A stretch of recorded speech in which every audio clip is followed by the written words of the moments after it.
پاکستانی قوم کو آپ کے چینل کی توسط سے اپنا یہ پیغام دینا چاہتا ہوں کہ ہمارے ساتھ 75 سال سے یہ زیادتیاں ہو رہی ہیں.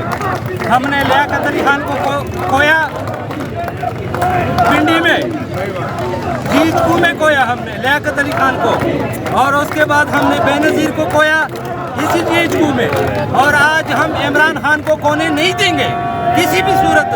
ہم یہ بتانا چاہتے ہیں یہ پلاٹوں کے وپاری، یہ ہمارے جرنیل، یہ پلاٹوں کے وپاری ہم ماریں گے کٹیں گے، لیکن ہم اس ملک کو انتشار کی طرف نہیں لے کے جائیں گے، اور ہم انشاءاللہ اس ملک کو بچائیں گے انشاءاللہ. اور دوسری عرض یہ ہے کہ قوم کو نکلنا چاہیے اپنے بچوں کی خاطر، اپنے بچوں کی مستقبل کی خاطر. اب دیکھو آج سے 1 سال پہلے کیا صورتحال تھی اور آج کیا صورتحال ہے، آپ لوگوں کے سامنے ہے. 150 سے 1 سال کے اندر 300 پہ پیٹرول چلا گیا، اور 60-70 روپے کلو والا آٹا جو ہے وہ 160-180 روپے پہ چلا گیا. یہ 1 مہینے بعد آپ کو 300 روپے کلو نہیں ملے گا. اگر اس طرح ہم اپنے گھروں میں سوتے رہیں گے تو حالات جو ہیں وہ ہاتھ سے نکل جائیں گے. اور یہ جو امپورٹنٹ حکومت ہے اس کو فی الفور رخصت کرنا چاہیے، اور یہ رخصت ہوگی عوام کی طاقت سے. جب عوام نکلیں گے اور انشاءاللہ یہ گھر جائیں گے. یہ اندر سے بالکل کھوکھلے ہیں، کمزور ہیں، ان کے اندر کچھ نہیں ہے، ایک دھکی کی ضرورت ہے.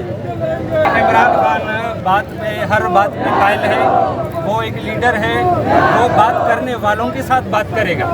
وہ کسی وپاری کے ساتھ، کسی پلاٹوں کے کاروباریوں کے ساتھ، یہ کاروباری ہے، یہ کاروباری ہے، ان کا ذہن سیاسی نہیں ہے. ان کا کام ہے وہ سمگلنگ، ٹھیک ہے. جتنا بھی انلیگل کام ہو رہے ہیں پاکستان میں، وہ پراپرٹی کے ہوں اور یا وہ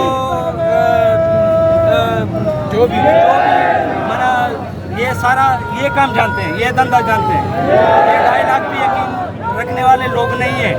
اور عمران خان جو ہے یہ انشاءاللہ ان کے لیے موت کا پروانہ ثابت ہے. اور انشاءاللہ ان کا جو اقتدار ہے، یہ جو مل جل کر یہ کر رہے ہیں، ٹھیک ہے، اور انشاءاللہ یہ ان کی آخری دن ہے، اور بہت قریب ہے وہ وقت کہ پاکستان آزاد ہوگا، ہر شہری کو اپنا حقوق ملے گا، اور انشاءاللہ انصاف کا نظام آئے گا.